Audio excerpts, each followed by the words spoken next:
बता दी।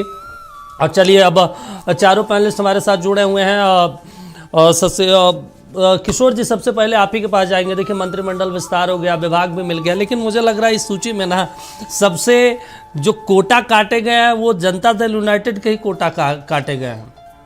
मतलब सब कुछ आप लोगों ने लुटा दिया इस बार, कुछ बचा नहीं है। दीपक जी नमस्कार आपको। देखिए, कोटा वगैरह कुछ होता नहीं है। बिहार की जनता को सेवा करना, जनता का सेवा करना, बिहार का जो अस्तित्व है उसको बनाए रखना, बचाए रखना और बढ़ाए रखना, यही उद्देश्य होता है। मैं कोटा जैसा शब्द को नहीं समझता हूँ। एक मंत्रिपरिषद के सदस्य होने के नाते, मंत्रिपरिषद के सदस्य होने के नाते मंत्री का दायित्व विभाग की जिम्मेदारी को उठाना होता है, मुख्यमंत्री जी को सहयोग करना होता है।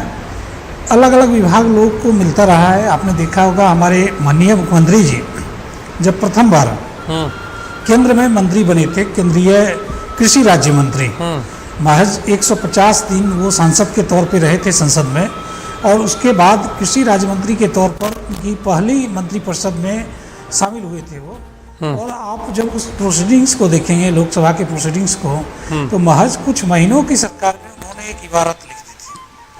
तो मैं समझता हूँ कि जो भी मंत्री होते हैं जी, उनके लिए विभाग कोई बड़ा या छोटा नहीं होता है। विभाग एक माध्यम होता है और उस माध्यम से वह प्रदेश के 14 करोड़ आबादी के लिए काम करते हैं।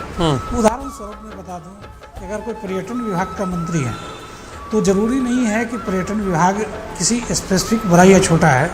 वह पर्यटन के मामले में प्रदेश को देश और दुनिया के मैप पर ला सकता है, या जहाँ पे है उससे पीछे ढकेल सकता है। तो महत्व हर विभाग का है, हर विभाग का अपना औचित्य है।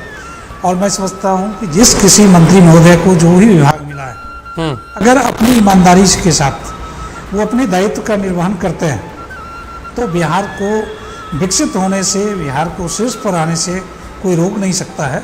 और इसी उद्देश्य के साथ जनता दल यूनाइटेड के एक सदस्य अपने दायित्व का निर्वहन करते रहेंगे। चलिए ठीक है। शशि रंजन जी, देखिए, भारतीय